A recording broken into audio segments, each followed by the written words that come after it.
পূর্বেই বলেছি ভোরের সূর্য ওঠার সঙ্গে সঙ্গে নিত্যদিনের কাজকর্ম শুরু হয়ে যায়। এই যে আগগুলো দেখতে পাচ্ছেন, এই আগগুলো মাঠ থেকে সংগ্রহ করা হয়। মাঠ থেকে সংগ্রহ করার পরে এটাকে মেশিনে পিষ্ট করে এখানে রস তৈরি করে। দেখেন রস কীভাবে করছে।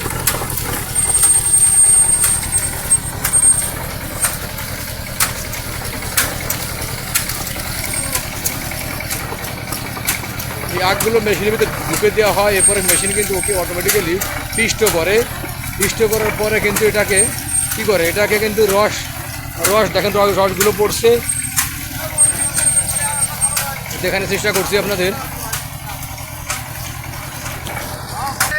এটা কিন্তু দেখেন ওই যে পিষ্ট করার পরে কিন্তু রসগুলোকে কিন্তু এখানে জ্বালানি দেওয়া হচ্ছে। জ্বালানি দেওয়ার পরে কিন্তু অটোমেটিক্যালি যখন একটা পর্যায়ে শুকিয়ে আসবে তখন কিন্তু এটাকে গুড় তৈরি করা হবে। দেখেন জ্বালানি কিন্তু অনেকটা কিন্তু লাল কালার হয়ে আসছে এখানে কিন্তু। মানে এটা কিন্তু আমাদের এলাকা সাপুরিডাঙ্গার নিজস্ব মাঠ থেকে একেবারে একদম ফরমালিন মুক্ত, একদম ন্যাচারাল যে আখের গুড়, সেই গুড় তৈরি করা হচ্ছে। দেখেন আমি দেখানোর চেষ্টা করছি। এখানে কিন্তু আগুনে জাল দেওয়া হচ্ছে। এই যে রসগুলো এখানে রাখা হয়েছে, এই যে একটা চুলা দেখেন, এখানে কিন্তু সবই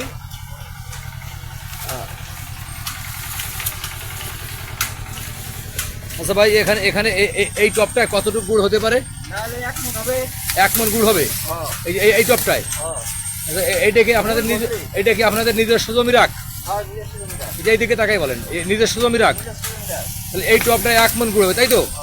অনেক ধন্যবাদ দর্শক, আমি দেখাচ্ছি আপনাদের, একটু সঙ্গে থাকেন। দেখেন পর্যাপ্ত পরিমাণে কিন্তু জ্বালানি দেওয়া হচ্ছে। তাপের প্রবাহটা দেখেন কিভাবে ফেনাগুলো বুদবুদ করে উঠছে। আখের রসের গুড় এখানে কিন্তু একদম সম্পূর্ণ ফরমালিন মুক্ত দেশজ উৎপাদন, অর্থাৎ নিজস্ব জমির আখ থেকে, গ্রাম থেকে, জমি থেকে আগগুলো তুলে নিয়ে এসে এখানে জ্বালানি দেওয়া হচ্ছে। প্রায় 2 ঘন্টা লাগবে, আরও 2 ঘন্টা পরে কিন্তু সম্পূর্ণ গুড়গুলো তোলা হবে। এই ভিডিওটা আমি বিস্তারিত আপনাদের দেখানোর চেষ্টা করছি দর্শক।